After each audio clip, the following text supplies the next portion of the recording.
A former slot technician just revealed something that contradicts everything you think you know about casino strategy.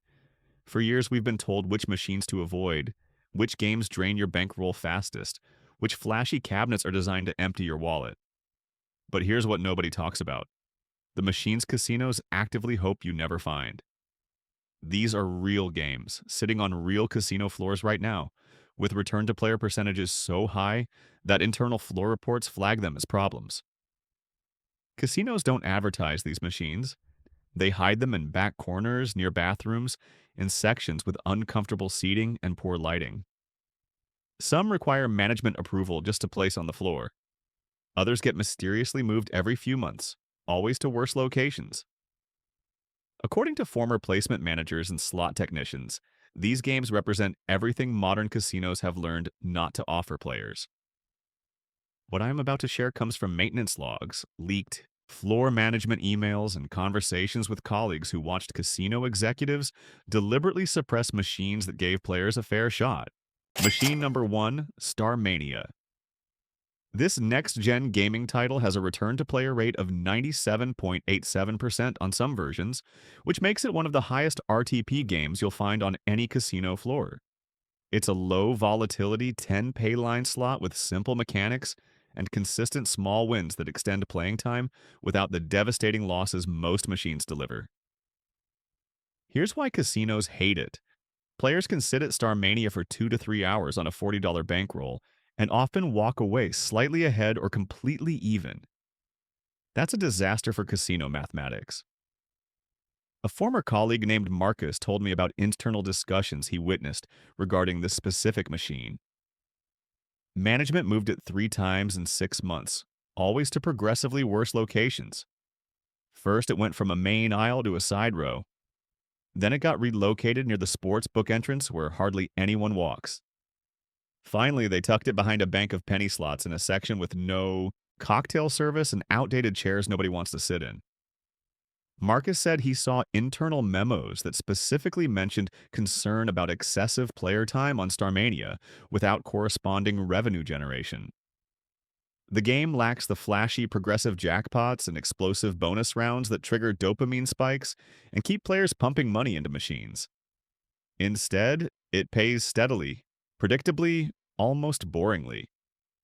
Players remain calm and budget conscious because they're not chasing that big win or recovering from crushing losses. They're just playing a game with transparent math that doesn't punish them for every spin. Casino surveillance reports showed that Starmania players had significantly longer average sessions but lower average losses than players on comparable denomination machines. That's exactly what casinos don't want: informed players getting entertainment value without hemorrhaging money. The placement strategy became clear through Marcus's documentation. High traffic, areas with comfortable seating, good lighting, and regular cocktail service get reserved for low RTP machines with high volatility. Games like Starmania get banished to locations where casual players won't stumble across them. You have to specifically search for these machines, and even then, you might find them partially hidden or placed at awkward angles that make them less appealing. And if you think casinos dislike that machine, wait until you hear about the next one.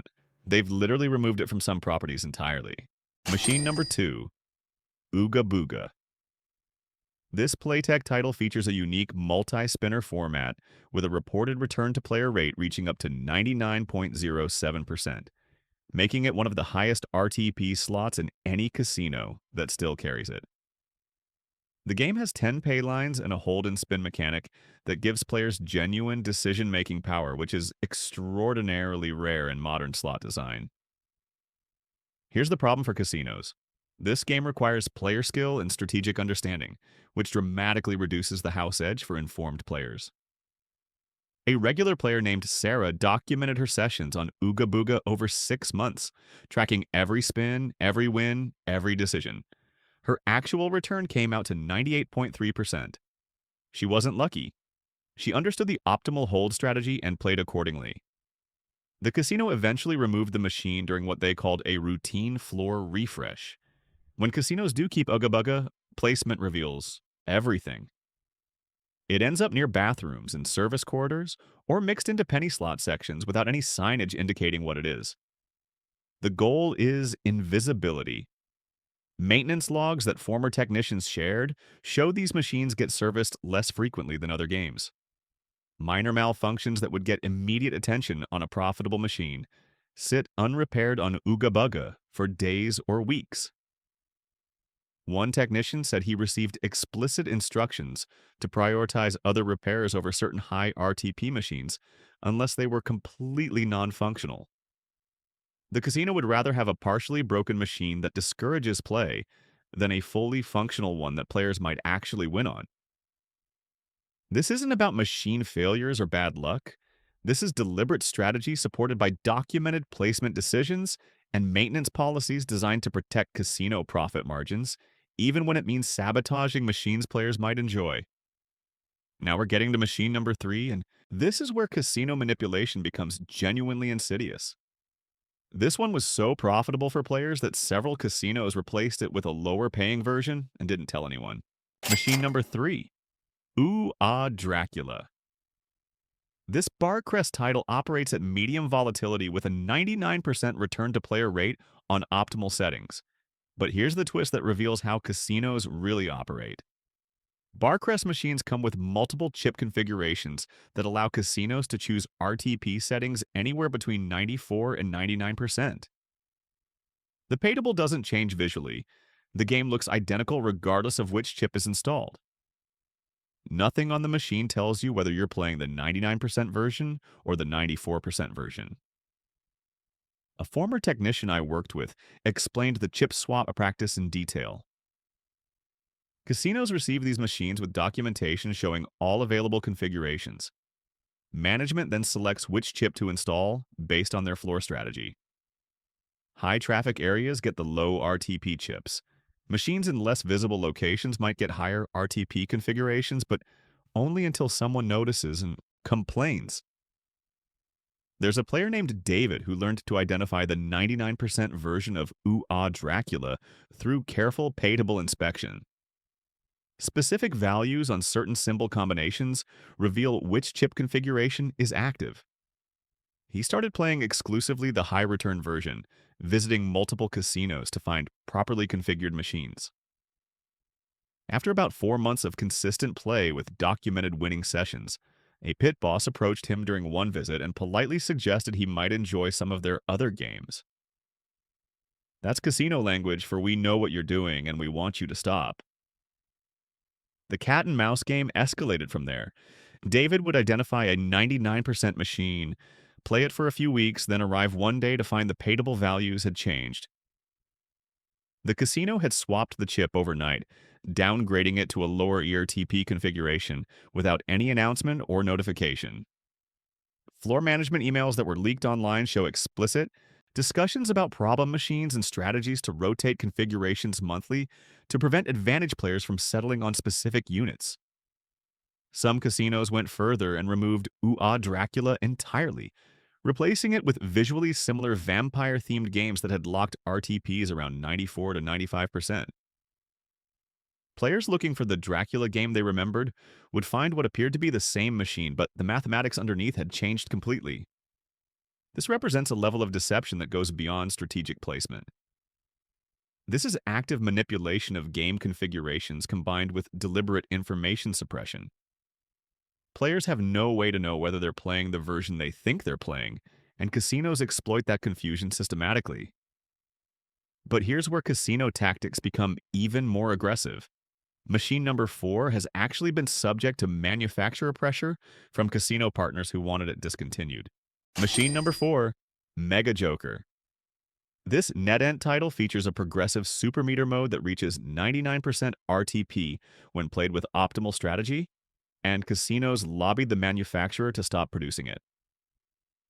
The game operates on a 2-tier system where base game winnings can be transferred to a super meter mode with significantly better odds, but most players don't understand the strategy required to maximize returns.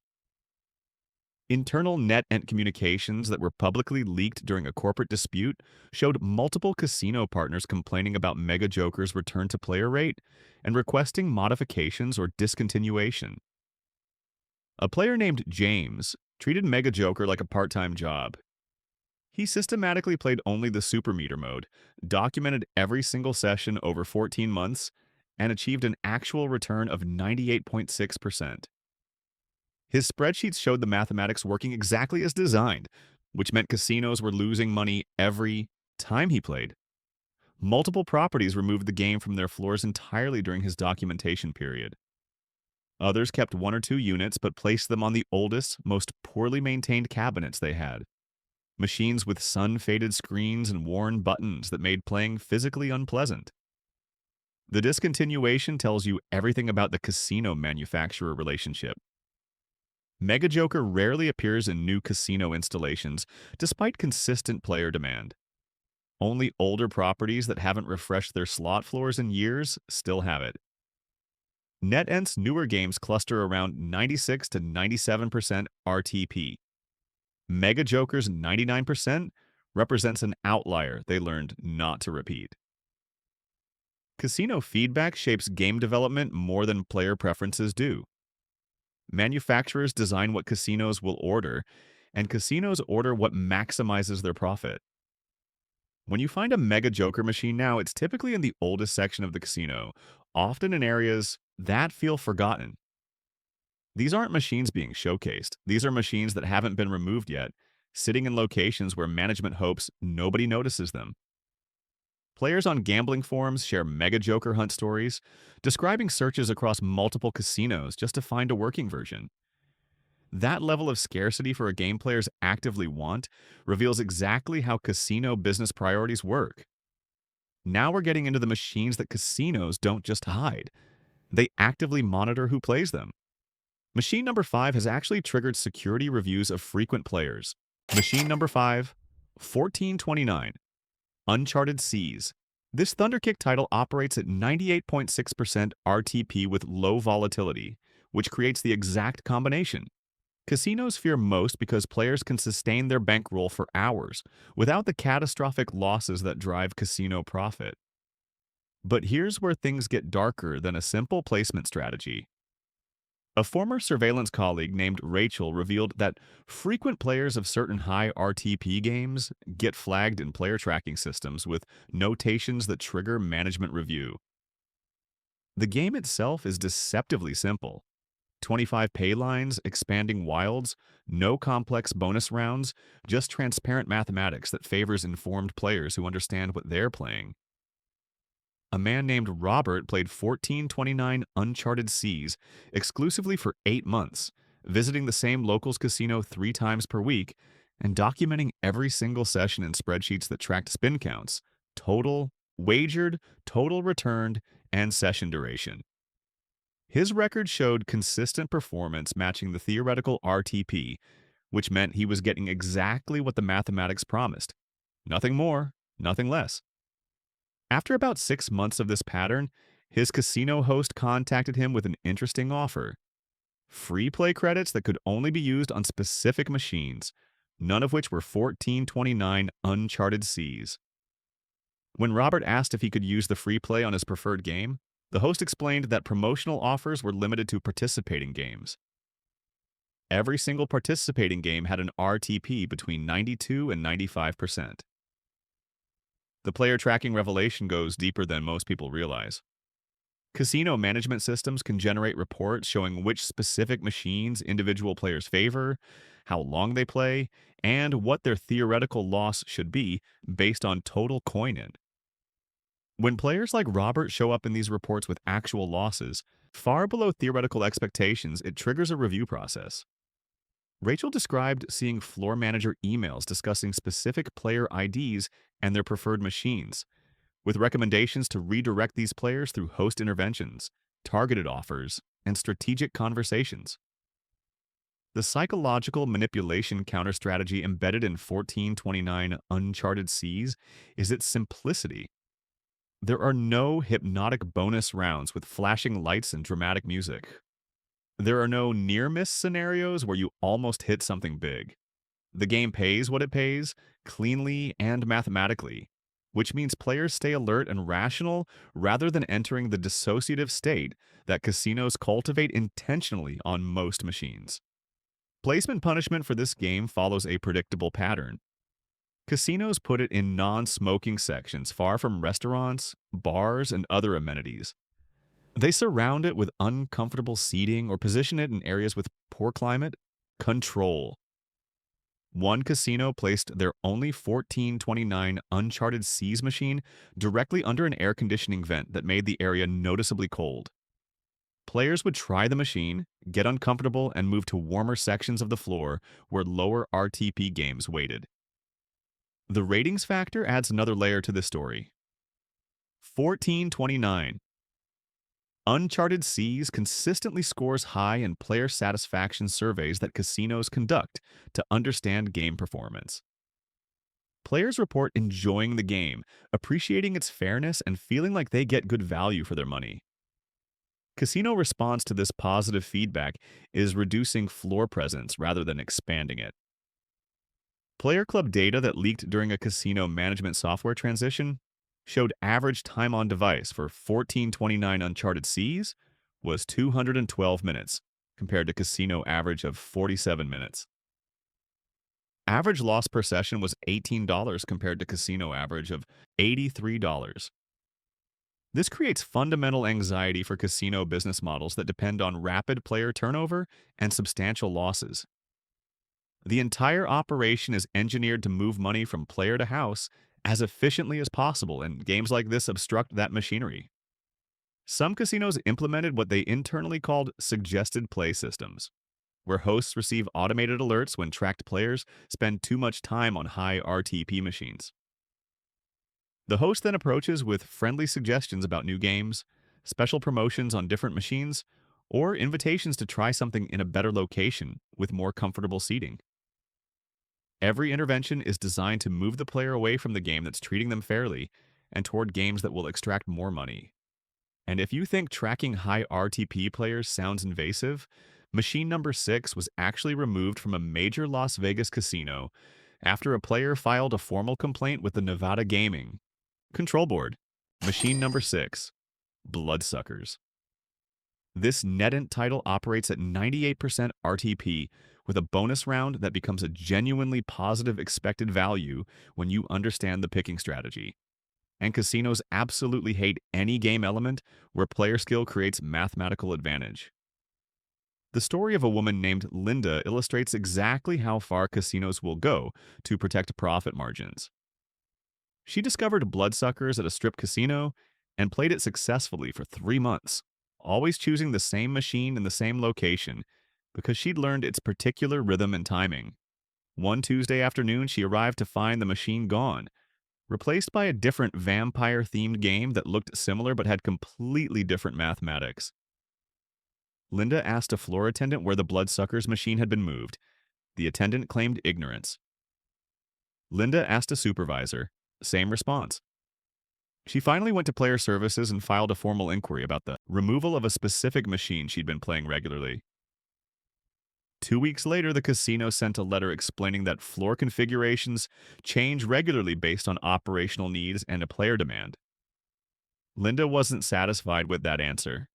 She filed a complaint with the Nevada Gaming Control Board, alleging that the casino had removed a machine specifically because she was winning on it, which she argued constituted unfair gaming practice. The Gaming Control Board's public records show her complaint and the casino's response. The casino provided documentation showing the machine had been removed as part of a scheduled floor refresh that affected multiple games, not targeted removal. The complaint was dismissed, but the public record reveals something more interesting.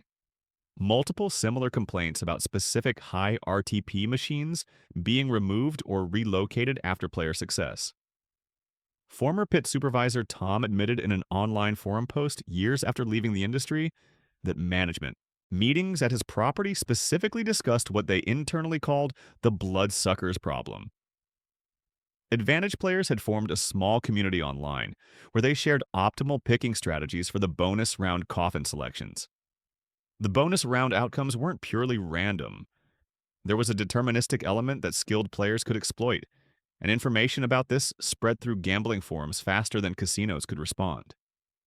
The countermeasure evolution happened in stages.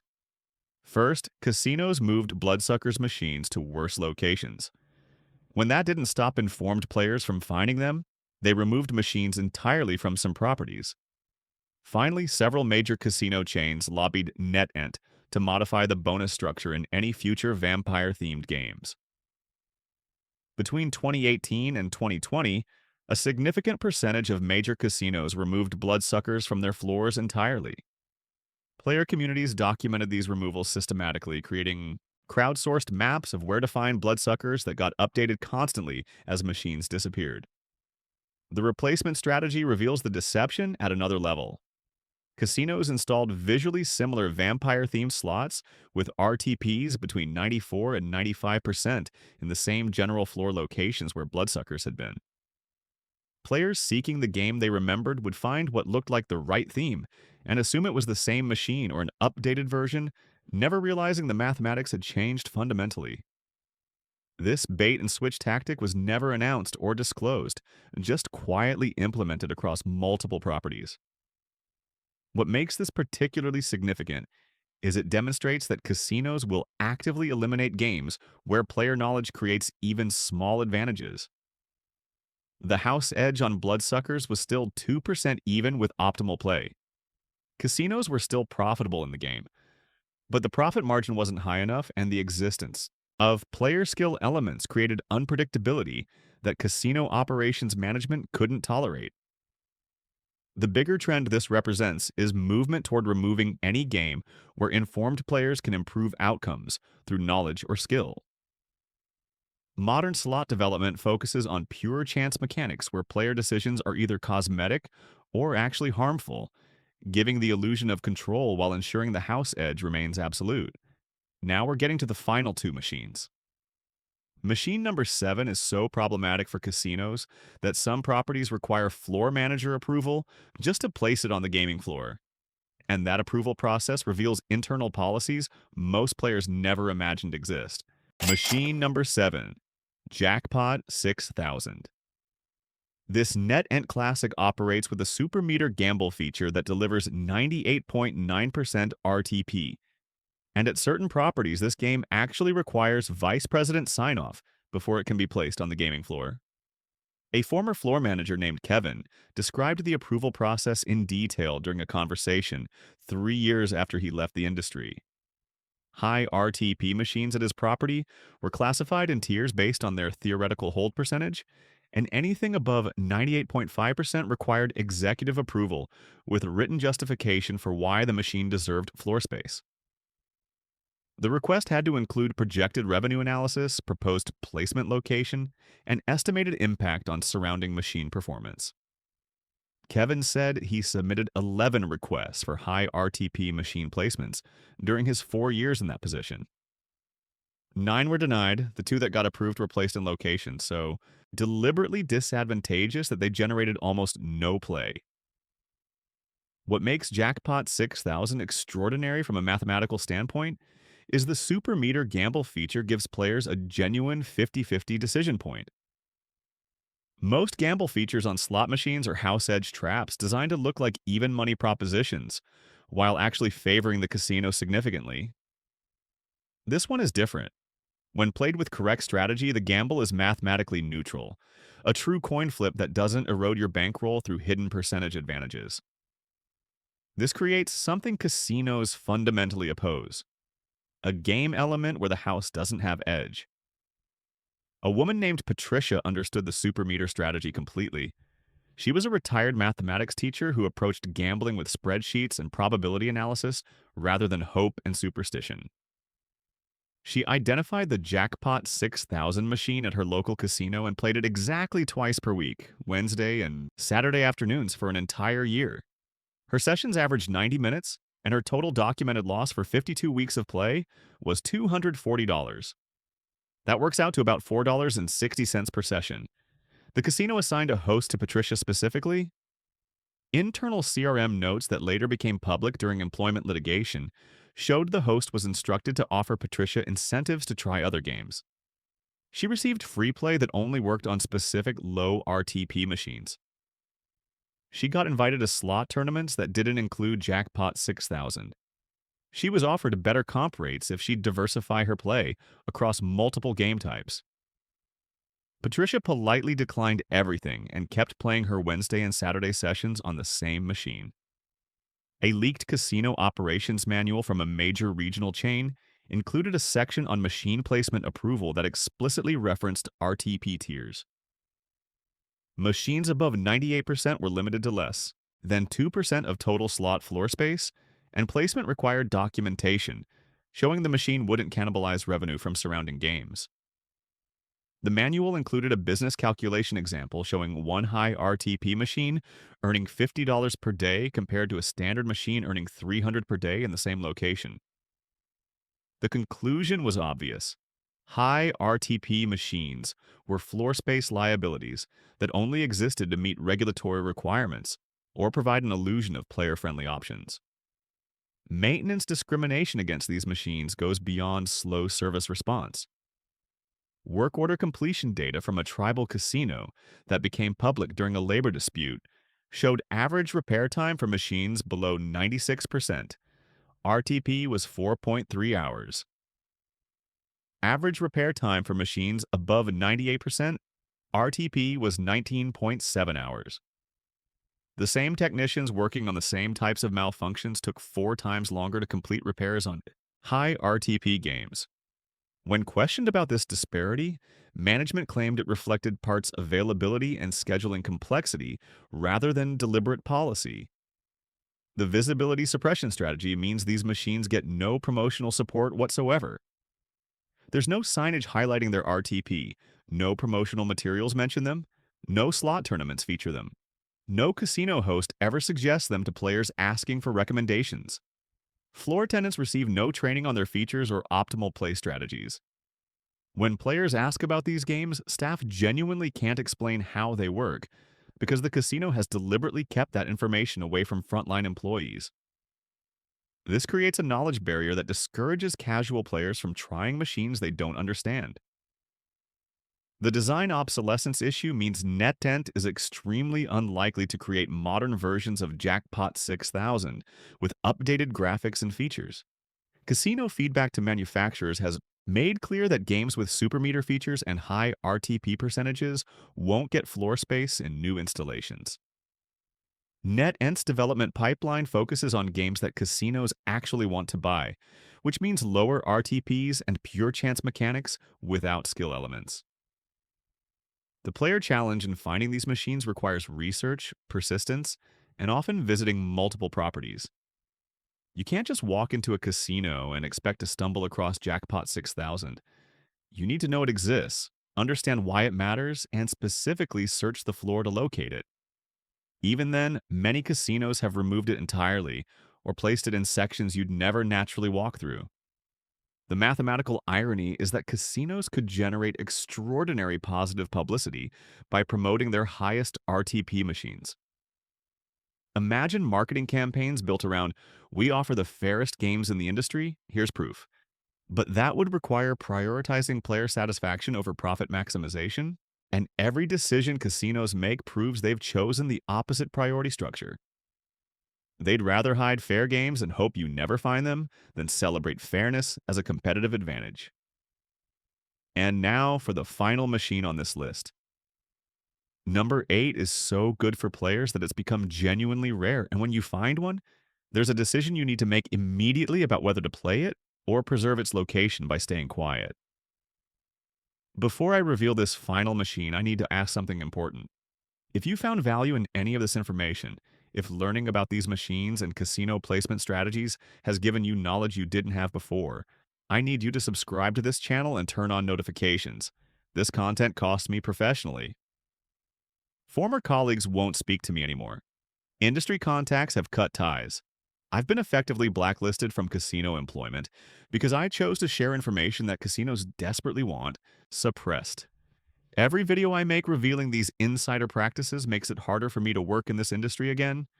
But players deserve to know how casinos really operate behind the marketing and the free drinks and the illusion of glamorous entertainment. The comment section is where this community gets built. Let me know if you've ever had a casino host try to move you away from a specific machine. Tell me if you've noticed high RTP games disappearing from properties you visit regularly. Share your experiences with finding these rare machines or being discouraged from playing them. I'm collecting these stories because patterns emerge when enough people share their experiences, and those patterns reveal systematic practices that casinos don't want documented. This matters beyond individual gambling sessions. This is about information asymmetry and power dynamics and business practices that rely on customers not understanding what they're participating in. Every person who learns this information and shares it with others chips away at that information advantage. Hit the like button if you've learned something you didn't know before. Share this video with anyone who plays slots because knowledge is the only real edge players have in a casino. We're building something here, a community of informed players who refuse to be manipulated by placement psychology and manufactured ignorance. Make sure you're part of it by subscribing and enabling notifications so you don't miss the next video. Now about machine number 8. This one is special because it represents everything casinos have learned not to do when designing player experiences. When I was still working as a technician, we had exactly 3 of these machines on a floor of 2,400 total slots. 3. That's 0.125% of floor space dedicated to a game that players consistently rated as their favorite in satisfaction surveys. If you find one of these machines, you need one of these to understand why it exists in that location, how long it's likely to stay there, and what your presence on it might trigger in terms of casino response. Let me tell you about the rarest advantage on any casino floor, the game casinos wish they'd never agreed to install, and why finding one is both an opportunity and a test of whether you can stay disciplined enough to benefit from it without accelerating its inevitable removal. Machine number 8, Goblins Cave. This Playtech title operates at 99.32% return to player, making it the highest RTP of any widely documented slot machine that ever achieved significant casino floor presence. And it's virtually extinct now. A former placement manager named Derek, who worked across 4 different properties during his career, estimates fewer than 50 of these machines remain in U.S. casinos. And that number drops every month as properties complete floor refreshes and quietly remove them without announcement or fanfare. The technical design is what makes this game revolutionary in ways casinos learn to never repeat. It's a 3-reel setup with a hold feature where the player chooses which reels to hold after the initial spin, then spins the remaining reels again. This isn't a cosmetic choice or a psychological trick to create an illusion of control. The whole decision genuinely affects outcomes mathematically. Player skill actually changes the return to player percentage based on decision quality. Optimal hold strategy yields that 99.32% return. Poor strategy drops it to around 94%.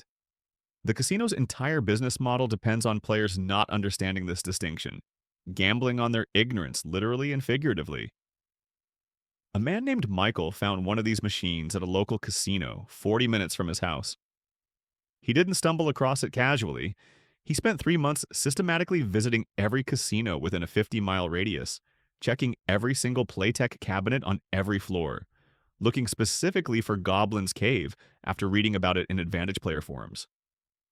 When he finally located one, he taught himself optimal hold strategy through simulation software, practiced until decisions became automatic, then started playing it twice per week. His spreadsheets covering 2 years of play show actual return of 98.9% across 42,000 spins. He lost money overall because even 99.32% still means the house has edge, but his entertainment cost worked out to about $7 per 3-hour session. That's movie theater pricing for half an afternoon of activity. The casino removed his machine during a floor refresh after those 2 years. Michael watched workers wheel it toward the back corridors, and he never saw it again on that property. Former slot director Amanda explained why Goblins Cave represented a licensing mistake that casinos couldn't wait to escape. When Playtech was building its U.S. market presence, they required casinos to install their full game portfolio to access popular titles that actually made money. Goblins Cave was part of the package deal. Casinos accepted it because they wanted the profitable games, but they resented the requirement and complained constantly to Playtech representatives about this specific title. Once initial contracts expired and casinos could pick individual games rather than accepting full portfolios, Goblins Cave got systematically removed, while properties kept the Playtech titles that generated proper revenue. Playtech learned from this experience. They never repeated the RTP or the skill mechanic in any subsequent game design. Casino feedback shaped development priorities, and that feedback made absolutely clear that player skill elements and 99+% returns were non-starters for future orders. The extinction timeline tells the whole story. Peak presence occurred between 2008 and 2012, when contract requirements kept machines on floors, even though casinos hated them. By 2015, removal was accelerating. By 2020, finding one required dedicated searching and often luck. Today, they exist primarily at older locals casinos, smaller tribal properties, and establishments that haven't updated their slot floors in a decade or longer. These are the forgotten corners of gambling, places that don't have capital budgets for constant refreshes or management teams obsessing over hold percentages on every machine. The identification requires specific visual awareness. Dark cave theme with goblin characters. 3-reel layout with hold buttons below each reel. Dated cabinet styling that looks a generation behind current slot design standards. The machines that remain often show significant wear because they're not being maintained properly. Screens have fading or discoloration. Buttons stick or require hard presses. Cabinet exteriors show scuffs and damage that would get repaired immediately on profitable machines, but sit ignored on these. Why do some machines remain at all? Occasionally, a casino keeps one for variety without analyzing what it actually costs them. Sometimes it's in a location so terrible that it generates almost no play anyway, making it invisible in revenue reports. Sometimes nobody in current management even knows what they have because the machine has been there since before their tenure and institutional knowledge didn't transfer. Advantage player forums maintain crowdsourced location maps, though information becomes outdated quickly. Players report finding machines at specific properties only to have other players visit and discover they've been removed. There's active debate in these communities about whether sharing locations helps players or just accelerates removal by drawing attention to machines casinos forgot about. Casinos monitor these forums. There are documented cases of machines being removed within weeks of their locations being shared publicly online. The session strategy, if you find one, requires discipline most players don't have. Play moderate sessions. Don't stay for 6 hours and draw surveillance attention. Don't celebrate wins loudly. Don't tell other players what you're doing. The goal is invisibility. Bankroll management remains essential even at 99.32% because variance still exists over realistic playing timeframes. You need enough money to handle 500 or more spins without going broke during negative swings.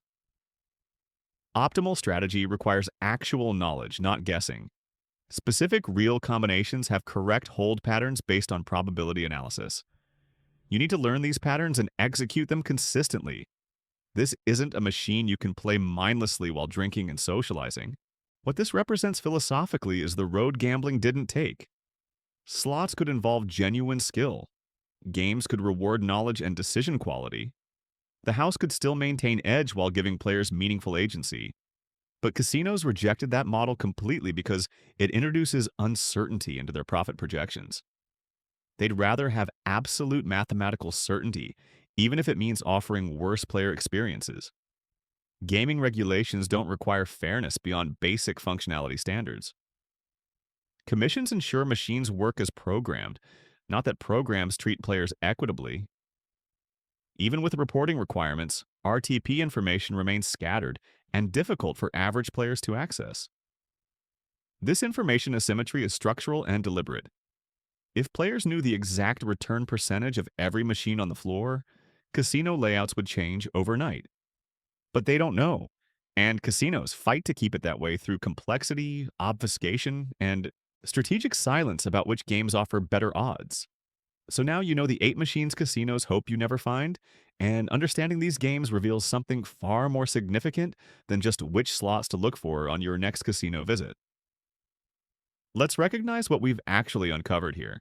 Star Mania with its 97.87% return, and steady small wins that extend playing time without devastating losses. Ugga Bugga with its 99.07% return and genuine skill elements that reduce house edge for informed players. Aah Dracula with the 99% version that casinos actively swap out through chip replacements without telling anyone. Mega Joker with its super meter mode reaching 99% that casinos successfully lobbied NetEnt to stop emphasizing in new designs. 1429. Uncharted Seas at 98.6% that triggers player tracking flags and host interventions. Bloodsuckers at 98% with its skill-based bonus that got systematically removed after players shared optimal strategies online. Jackpot 6000 at 98.9% that requires vice president approval for floor placement at some properties. And Goblins Cave at 99.32% that's been driven to near extinction because it gave players too much control over outcomes. Every single one of these machines shares common characteristics that casino management has learned to avoid in modern game development. High return-to-player percentages that cut into profit margins. Skill elements that reward player knowledge and reduce house advantage. Transparent mathematics that let informed players understand exactly what they're participating in, rather than operating on hope and manufactured excitement. The casino response follows identical patterns across all 8 games. Strategic hiding through placement in locations with poor visibility, uncomfortable conditions, and minimal foot traffic. Active removal during floor refreshes with replacement by visually similar lower return alternatives. Lobbying manufacturers to discontinue high return designs and avoid skill mechanics in future development. Player tracking systems that flag frequent players of these machines for host intervention and redirection campaigns. This isn't paranoia or conspiracy theory. This is documented business practice supported by leaked management communications, maintenance logs, placement policies, and the simple observable fact that these machines keep disappearing from casino floors despite player demand. What this reveals about the casino-player relationship is fundamentally adversarial when it comes to information access and game fairness. Casinos are profit-maximizing businesses operating within legal frameworks that allow tremendous information asymmetry. There's no moral judgment in that statement, just acknowledgement of economic reality. But players deserve to understand what they're walking into when they enter these environments that are engineered at every level to extract maximum money while providing minimum transparency about odds and mathematical expectations. Your new knowledge changes the power dynamic in a small but meaningful way. You now understand that machine placement isn't random or based purely on player preference. It's strategic positioning designed to guide you toward games that profit the casino most while hiding games that treat you more fairly. You can make informed decisions about which games to seek out and which flashy new cabinets to ignore, despite their prominent placement and aggressive marketing. Even these 8 machines still favor the house mathematically.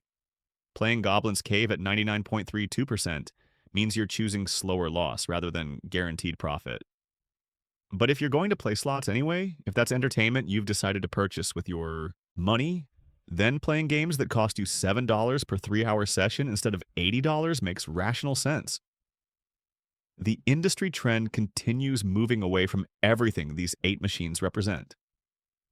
Modern slot development clusters around 94 to 96% return, with purely chance-based outcomes that eliminate any skill advantage. Manufacturers design what casinos order, and casinos order what maximizes their revenue regardless of what player satisfaction surveys indicate people actually want. There's a fundamental disconnect between player preference for fair odds and casino preference for maximum profit. And the casino preference wins every time because they control game selection and a floor placement.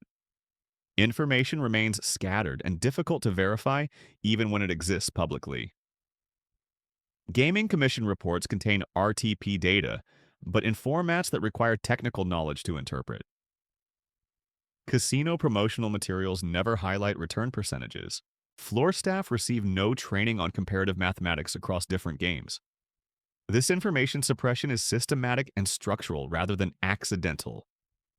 Next time you walk through a casino, observe which machines occupy the best locations with comfortable seating, regular cocktail service, and high foot traffic. Notice which games get promotional attention through signage and host recommendations. Then look for the games tucked in corners, placed in sections nobody naturally walks through, surrounded by uncomfortable conditions that discourage extended play. Start documenting what you find. Take photos of rare machines and note their locations. Share that information in the comments here so we can build a crowdsourced knowledge base that helps other players make informed decisions. I've got more insider information coming in future videos about machine mythology that casinos promote, despite knowing it's false, placement psychology that guides you towards specific games, without conscious awareness, and design features that trigger addictive response patterns that manufacturers and casinos understand but never disclose to players. Subscribe and enable notifications because casinos are already developing countermeasures to this information spreading. And you don't want to miss updates about how the industry responds to informed player communities. Like this video if you've learned something that changes how you'll approach slot floors in the future. Share it with anyone who plays these games because you're helping them avoid manipulation through strategic ignorance. What's the highest RTP machine you've ever found? And did the casino eventually move it or remove it after you started playing it regularly? Tell your story in the comments because patterns emerge when enough people share their experiences, and those patterns reveal systematic practices casinos don't want documented publicly. Thanks for watching, and remember that knowledge is genuinely your only advantage you have walking into these buildings that are engineered to separate you from your money as efficiently as possible while making that process feel like entertainment rather than systematic extraction. I'll see you in the next one where we discuss the specific machines casinos use to target elderly players, tourists, and other demographic groups. They've identified as particularly profitable through data analysis most people don't know exists.